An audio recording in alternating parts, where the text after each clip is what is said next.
Hello, folks. I love movies. I try to watch as many as I can when I'm not too busy being a workaholic and finding stuff for me to do. I've seen quite a lot, and I watch a lot of them with my best friend.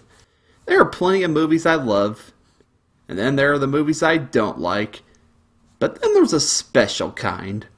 Movies that are beloved by the general public, yet I myself can't seem to see the appeal in them. I don't see anything really special about them that makes them connect to me personally, and those are the ones that I want to talk about today. I've made a list of movies that everybody I talk to likes, but I was just like, meh about them. Now, just because I don't like these movies means they're bad, right? Of course not.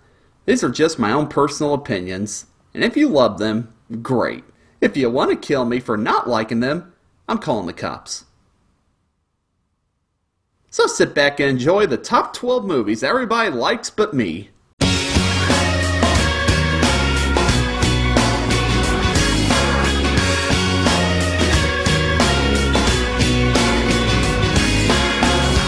What am I to wake up suddenly and then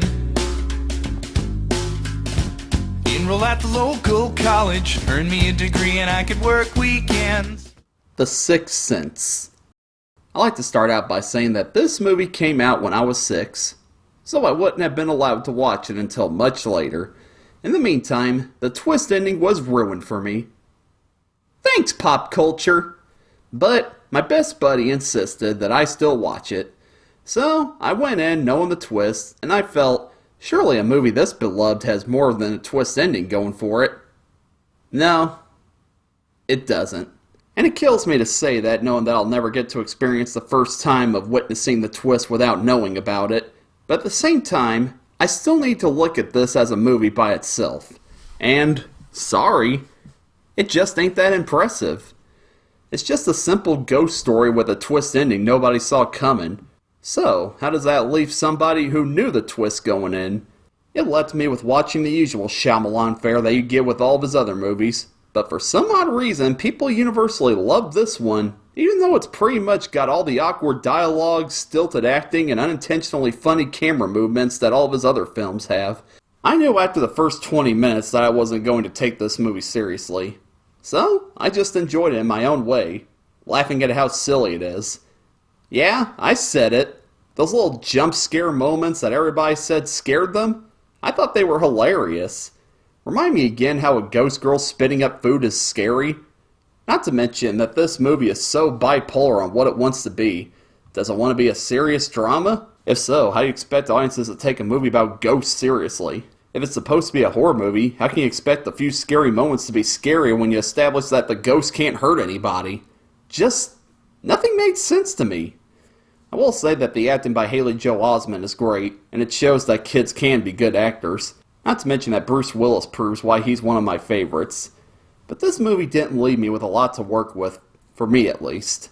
Twists are supposed to help tell stories, not be the main reason people see them. Would you read a 500-page book just for the last 10 pages? No, that's asinine. Let me use an example. I knew the twist ending of Planet of the Apes before seeing it. Yet, Planet of the Apes is one of my favorite movies. Why's that? Because the movie is about more than just a twist ending. It was written by the master of twist endings, Rod Serling, but he wrote great characters, great social commentary, and it's just all around a great movie. The Sixth Sense? It's pretty meh. Think never is enough, yeah, never is enough. I never want to do that stuff.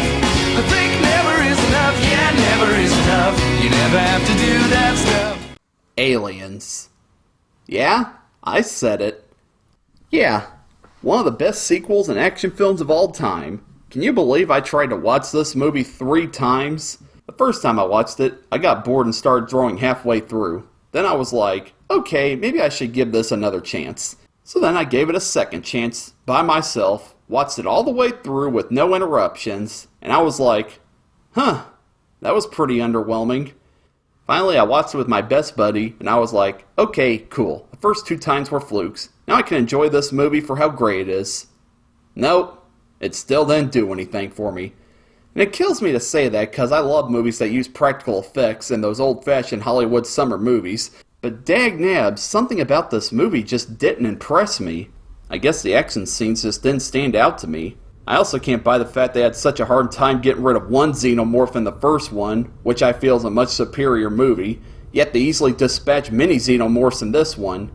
Yeah, I know, they're Marines and they had guns, but still.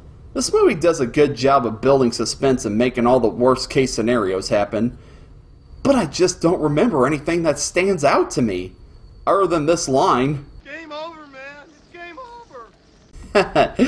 That never gets old. So, yeah. I really don't know what to say. Something about Aliens just prevents me from seeing the value in it like everybody else. What else to say but... Game over, man. It's game over. Like I said, never gets old. Think never is enough, yeah, never is enough. I never want to do that stuff. I think never is enough, yeah, never is enough. You never have to do that stuff. American Beauty. Our first winner for Best Picture on this list.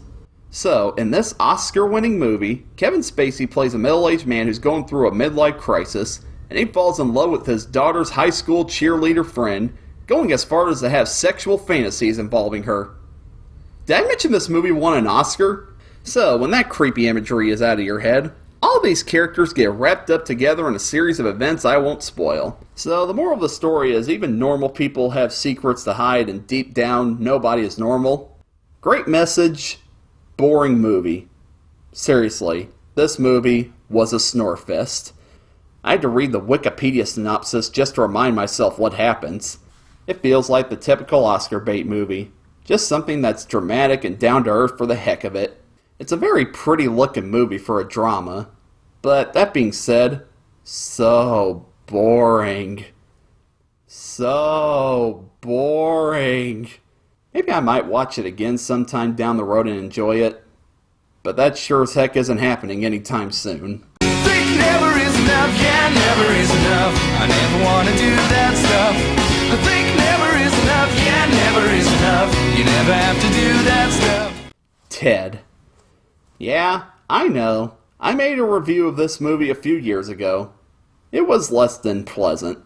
So, allow me to give my more laid-back review of this movie. Mark Wahlberg plays a guy who has a hard time balancing his bromance with his teddy bear and his romance with his girlfriend. People were so kindly to point out that my first review was biased because I didn't look past Seth MacFarlane's brand of humor and enjoy the friendship between Mark Wahlberg and his teddy.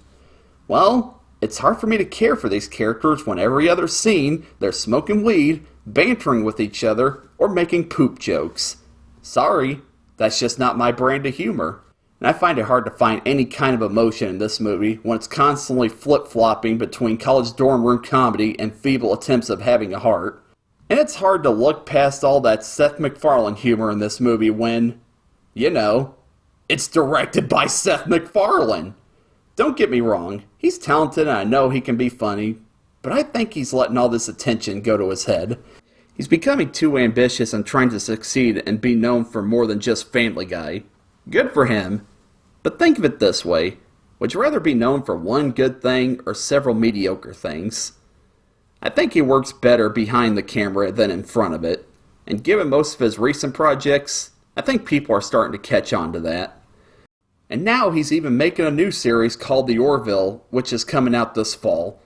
Taking all bets, I think it's only going to last one season. Who's with me?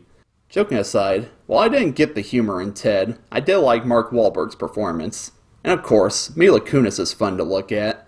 But the movie just felt like the typical immature stoner comedy that Seth MacFarlane is being typecasted for. And it's not something I could find value in. Think never is enough, yeah, never is enough. I never want to do that stuff. I think never is enough, yeah, never is enough. You never have to do that stuff. The Matrix. Yet another non-stop action classic that I didn't enjoy. I must be hard to please, huh? Okay, maybe not enjoy is too harsh of a term. There is a lot of stuff I like about The Matrix, like the cinematography, production design, and of course, the action choreography. However, the thing that prevents me from seeing this movie as a masterpiece is the dialogue. That dagnab dialogue. This movie broke new ground for showcasing themes about the reality we live in being an illusion. Wow, how original. I can't think of any other movie that did that. Ghost in the Shell? Yeah, Ghost in the Shell told that kind of story much better, 4 years before The Matrix. It didn't have all that pretentious dialogue, and it let a lot of the visuals tell the story. Even the little dialogue it had was short, sweet, and to the point. No, this ain't just me noticing these similarities. The Wachowski sisters have said that Ghost in the Shell inspired The Matrix. They even went as far as showing the film to producer Joel Silver, saying that we want to do this, but with real actors. Subtle. Of course, that's not bad, right? All ideas come from something. Surely The Matrix can stand out on its own, right? Well, I don't think so. If it's one thing I can't stand, it's dialogue-heavy movies that think they're being groundbreaking and original, despite the fact that they got their ideas from something else. It just comes off as kind of disrespectful to me. Not to mention that all the hype surrounding this movie didn't help either. Oh, look at all these effects. Look at these fight scenes. Do these effects really hold up anymore? It's gotten to the point where people are sick of seeing these kind of special effects this movie introduced. The fight scenes are groundbreaking? Are you kidding me? Kung Fu movies that came out 20 years before this movie are much more ballsy and impressive. Especially those made by this movie's action choreographer, Yuen Wu-ping. Do yourselves a favor and watch Kung Fu movies directed by Yuen Wu-ping. They put The Matrix to shame, and they don't talk your ears off with a novel's worth of dialogue. By all means, The Matrix isn't the worst movie I've seen. I don't regret watching it, especially because this was another one that my best buddy shared with me. But there are movies similar to it that are much more entertaining and groundbreaking, that came out before it, no less. I think The Matrix just got all the praise because it was a mainstream release that everybody saw, so they thought it was this new and hip thing. Well, while the movies that inspired it go on to be considered classics, The Matrix stays dated to those, like myself, who saw it much later, away from all that hype. Horrible movie? Of course not. One of the greatest science fiction films ever made? Don't make me laugh. The Matrix. Just watch Ghost in the Shell. Think never is enough, yeah, never is enough. I never wanna do that stuff. I think never is enough, yeah, never is enough. You never have to do that stuff. Despicable Me. Again, another movie that I reviewed in the past, but allowed me to be a little more rational with my reasoning this time. Of course, this isn't a movie I saw much later like the previous movies on this list. It's one that I saw around the same time as everybody else. But man, people loved it. I watched this kids movie in a high school surrounded by teens the same age as me after we got done with our SATs. To my shock, these juniors in high school were enjoying this kids movie while I was sitting there like, are we really watching this? I know, I wanted to talk about questioning older teens enjoying a kids movie, but these were the same peers who got on my ass for enjoying cartoons I watched at the same time. What the actual? Even one of my close friends was shocked when I told him I didn't enjoy it. Why? Here's why. It was a by-the-numbers animated movie. There was nothing unique about it.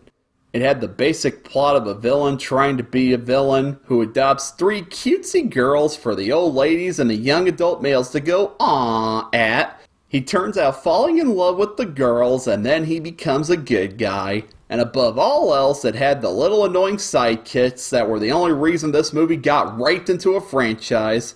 And they were so dag-nab annoying. You know when you're trying to describe annoying characters to your friends, so you just make a bunch of high-pitched babbling noises? Imagine actual characters like that. And that pretty much sums up the Minions. The little Simpsons mutations that are becoming the second coming of Christ. So popular that when I was working at McDonald's and we had the Minions toys to promote the Minions movie, a grown-ass woman cussed me out because we weren't allowed to let adults buy them. Kids movie! Can anybody explain to me why these Minions are so popular? I really would like to know. Post your theories in the comments below. So, back to Despicable Me. It's as bland and predictable as any animated kids movie that comes out nowadays can be. It makes a standard Pixar movie look groundbreaking. Like I said, nothing stood out about it. It was just a fill-in-the-blank Mad Libs paste that got turned into an animated movie. You know, those movie idea generators that are everywhere online? That's Despicable Me. It wasn't funny, it wasn't cute, it wasn't by all means entertaining. I wouldn't be so bitter about it if I didn't see grandparents who don't even know how to use a computer posting Minion memes on their Facebook accounts. But if the franchise is this popular, it must be doing something right. If you love it, cool. It's harmless. And that's just it. It's harmless. Think never is enough, yeah, never is enough. I never want to do that stuff. I think never is enough, yeah, never is enough. You never have to do that stuff. The Exorcist. Yes, the movie that scared a whole generation of people. The scariest movie ever made. Yeah, if you showed it to a Sunday school class. Word of advice. When you call anything the greatest blank ever, you're setting people up for disappointment. I'm looking at you, Citizen Kane. Now, don't get me wrong, The Exorcist is no doubt a classic of the horror genre that objectively doesn't have anything wrong with it. The suspense is heart-pounding, the effects are gross and gory, and the acting is top-notch, especially for this kind of movie. Even the film poster is one of my favorite posters of all time. But the scariest movie ever? Hardly. I guess the overall scare factor of anything is based around someone's own personal fears. As someone who doesn't believe in all that supernatural humbo-jumbo, I find the idea of demons possessing little girls quite silly. Now, movies are about making the unbelievable believable, but even when Reagan is possessed, the movie feels like a comedy. Come on, how can you not laugh at a little girl saying, "Your mother sucks c*** in hell"? I remember when I was marathoning all the horror movies that were considered classic, I got to this one. All my aunts and uncles, and even my mom told me not to watch it. It was that scary. They acted like they got PTSD from watching this movie. Well, that only made me want to watch it more, so I was like, okay, scariest movie ever, show me what you got. I was entertained, but I sure as heck wasn't scared, so the overall movie felt very underwhelming to me. I think Rosemary's Baby would be a better contender for scariest movie of all time. Sure, it's slow pace as hell, but the build-up and payoff make it all worth it, and gives much better chills than I got from The Exorcist. Not a bad movie, but scariest movie ever? Not by a long shot. Think never is enough, yeah, never is enough. I never want to do that stuff. I think never is enough, yeah, never is enough. You never have to do that stuff. Forrest Gump. I know, I have no heart. But hear me out on this. Yes, the acting by Tom Hanks is phenomenal. Yes, the special effects still hold up, even to this day. And yes, the movie is a great story about how one man can influence the lives of so many different people. But this movie is so dagnab cheesy! I know, this is one of the most beloved films of all time. It makes a lot of people happy. And by all means, I'm not trying to kill your happiness. But I just didn't see the appeal of this movie. It just felt like one of those feel-good movies that was just trying to win an Oscar that year. And it turns out, it did. 6 of them to be exact, including Best Picture. Well, surely there wasn't a better movie released that year that was much more deserving than... Are you kidding me? Okay, my opinion on this movie isn't about what film deserved to win the Oscar more that year. I should judge this movie based on how I feel about it. Well, I got nothing. I honestly don't know what to say about it. It's just a movie. Nothing really stood out to me as being particularly groundbreaking or entertaining. It just exists. It might seem like I'm disliking something just to dislike it, but this is my honest-to-goodness opinion. I don't mind movies telling a story that's meant to be down to earth and show the magic of real life, but doesn't anybody know the U.S. military doesn't allow mentally challenged people to join it? Didn't anybody question that? It's only one of the main plot points of the movie, yet nobody questioned it? For a movie trying to be historically accurate and show how this one guy witnessed so many historical events, that sure as heck is one big red flag they didn't acknowledge. I hate to look at such a beloved movie with such a harsh critical eye, but that seems like a huge hole in the story, don't you think? At the end of the day, this movie just felt like one of those safe family movies that everybody can watch together. There's nothing wrong with that. But does that really make it one of the greatest movies ever? I don't think so. If you love it, great. It just wasn't something that I was able to connect to personally, but that by all means shouldn't affect your love of it. Think never is enough, yeah, never is enough. I never wanna do that stuff. I think never is enough, yeah, never is enough. You never have to do that stuff. Big Hero 6. Again, another movie I so harshly reviewed. Well, might as well make it 3 for 3 in that department. As a fan of Disney, I've been following them for years, sticking with them through their biggest successes and their hardest bombs. I've always encouraged them to try new things, even if it means retooling their princess formula a bit to give us something we don't expect.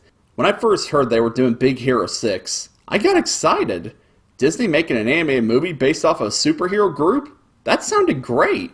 With Disney owning Marvel, it could have been the Wreck-It Ralph of superhero movies. Then came time to see the movie. My college got a chance to see it early when we hosted an animation festival, and I was surrounded by a group of my friends, so I got to enjoy it. Then the next time I watched it with a different group of friends for one of our classes, and that's when I started to notice that this movie wasn't the masterpiece everybody was claiming it was. When you get down to it, this movie is pretty meh.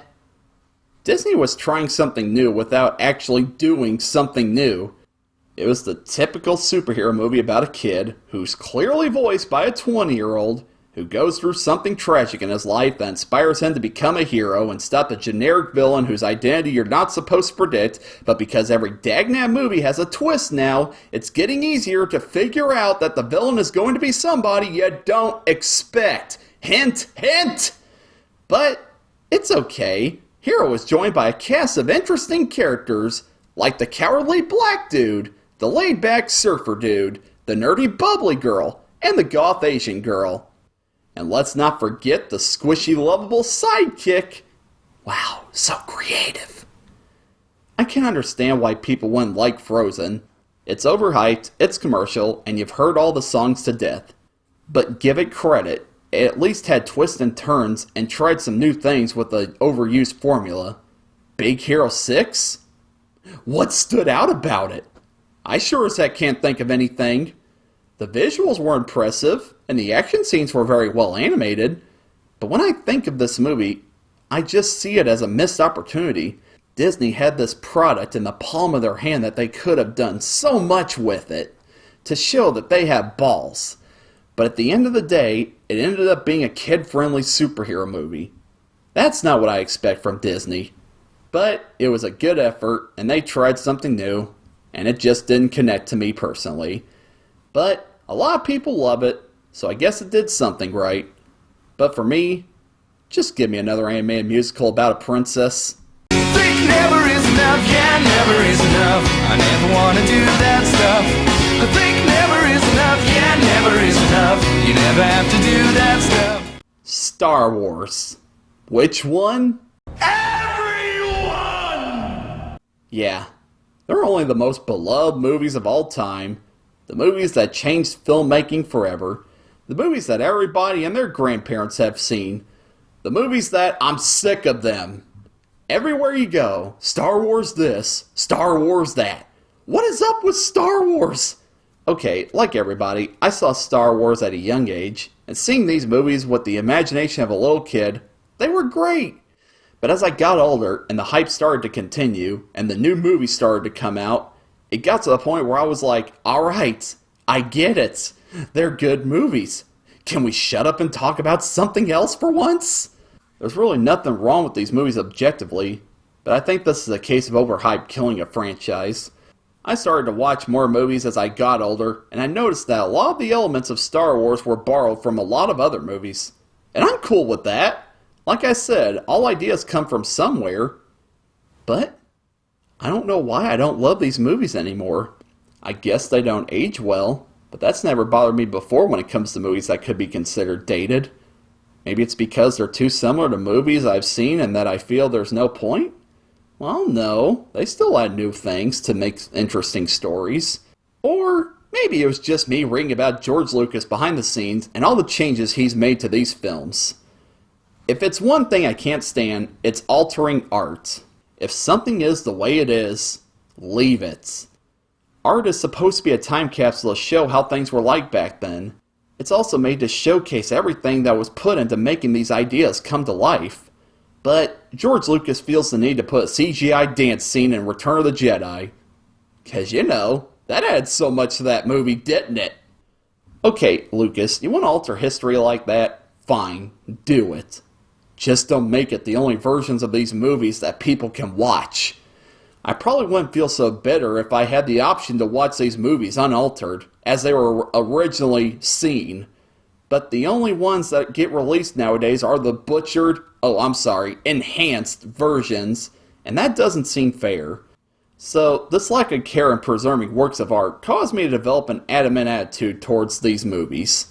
So, while these movies are classics, I find myself having a hard time recapturing that love I had for them when I was a kid. There's just better movies that I connect to personally, and Star Wars just isn't one of them. The less said about the prequels, the better. But I guess it's just a case of what franchise you grew up with loving as a kid. I was a Godzilla and Harry Potter kid. And while I did like Star Wars, as an adult, I found myself enjoying the Godzilla and Harry Potter franchises more. They got better with age, while my interest in Star Wars just seemed to fade away. So I wish I had more to say about why I don't like these movies, but I guess it just comes down to overhype. Seems like a lame excuse, but never underestimate the power of it. The Star Wars franchise. Do or do not.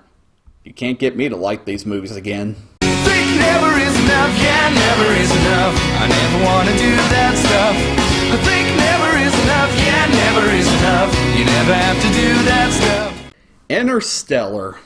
Oh boy, this one. So in this movie, it takes place in the distant future, which looks like how everything looks now. Matthew McConaughey plays an astronaut who takes a crew to travel space to find a habitable planet because Earth is dying, I guess. Hey, I think Earth was dying too if everything looked all gray and dull. Nolan, what is it with you and making your movies look like they were put through a gray filter? Sounds like a fun movie, right? Yeah, if you want to sit through a 3-hour science class. Okay, 2 hours and 45 minutes, but who's counting? People were so balls over this movie. Oh, it's so scientifically accurate. It's the next 2001 A Space Odyssey. Nolan's best movie yet. Really? Okay, so it's a movie about space. Well, okay, that means we get to see cool-looking planets and aliens, right? No, we get to see planets that are full of water and snowy mountains. 'Cause, haven't seen those in movies before. Well, does this movie at least let the visuals tell the story? No, we get to sit through a lot of that babble that Nolan is known for because he probably should be writing books instead of directing movies. Well, is there any kind of action in this science fiction movie? Yeah, there's some thrills. Some. But it's mostly dialogue. And dialogue. And dialogue. And dialogue. Well, this movie takes place in the future, so that means we get to see some cool-looking robots, right? Oh, get ready for this. This movie has robots shaped like boxes. Oh my god. Is this your way of asking people to take you seriously, Nolan? Okay, in this movie, I think they do imply that they don't have a lot of material to work with to build the robots. Yet they can build these spaceships that can travel millions of light years, but they can't make robots that don't look like... Nolan's biggest problem is he feels like he wants to be a teacher rather than a film director. I get it. It's his style. But would it kill him to have some imagination for once in his life? Give us something we haven't seen before. Why does he always have to take the most realistic approach to every single story he tells? Is he afraid nobody's going to take his movies seriously if he doesn't read a science textbook before he films his movies to make sure he doesn't get anything wrong?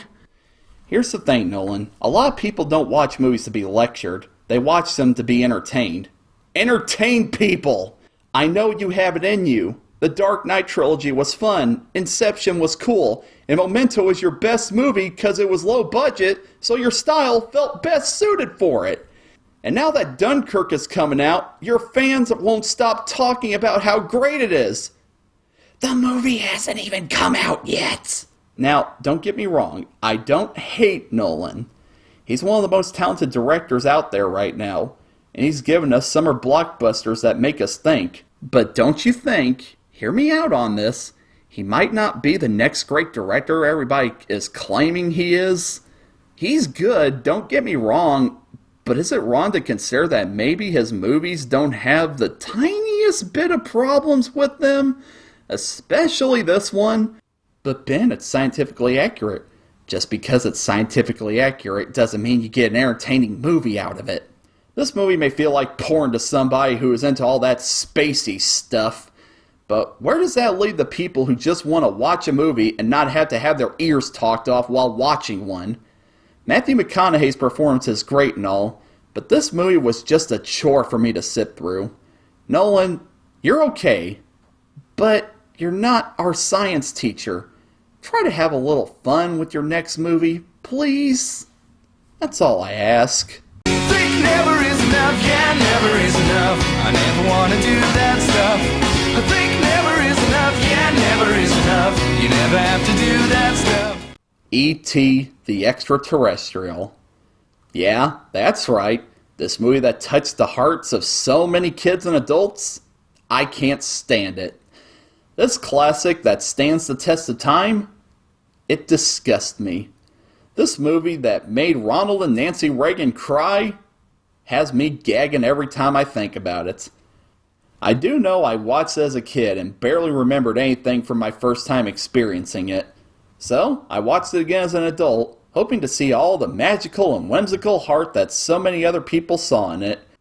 And my gosh, I can't think of any other movie everybody loves but I personally can't stand.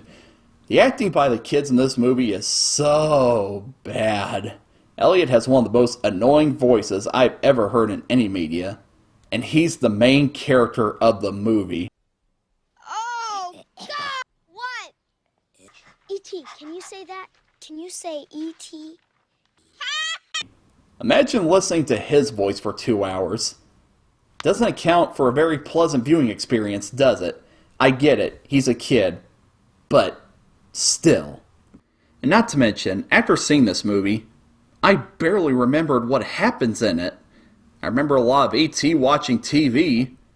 I remember him walking around the house, trying beer and eating Reese's Pieces. I remember E.T. and Elliot taking a bath together. I remember them dressing E.T. up to go trick-or-treating. Oh, and that iconic moment when E.T. and Elliot fly in front of the moon while that whimsical music plays didn't do anything for me. Guess I don't have childlike imagination. This just feels like one of those overly cheesy movies that was made just to make people feel happy, lovely thoughts. It's a story about friendship. That's told in such a boring and forgettable way that I can't even understand why it's so dagnab beloved. Steven Spielberg is the director that changed how movies are made forever, and this is considered his most iconic movie. Well, it sure as heck didn't do anything for me. If you love it, you grew up with it, or it made you cry, that's fantastic. I'm not here to say you can't enjoy it. I'm just here to give my own honest thoughts. And in my opinion, E.T. is crap. Cheesy, cutesy, overrated crap. And it's the #1 movie everybody loves, but me. So there's my list of 12 movies everybody loves, but I don't. Like I said, just because I don't like them doesn't mean they're bad movies. It just means that I didn't get the enjoyment out of them that the general public got. So, what are your guys' opinions on the movies I talked about? Do you guys have any movies that everybody else likes but you don't? Let me know in the comments below. Until next time, stay loony, my friends.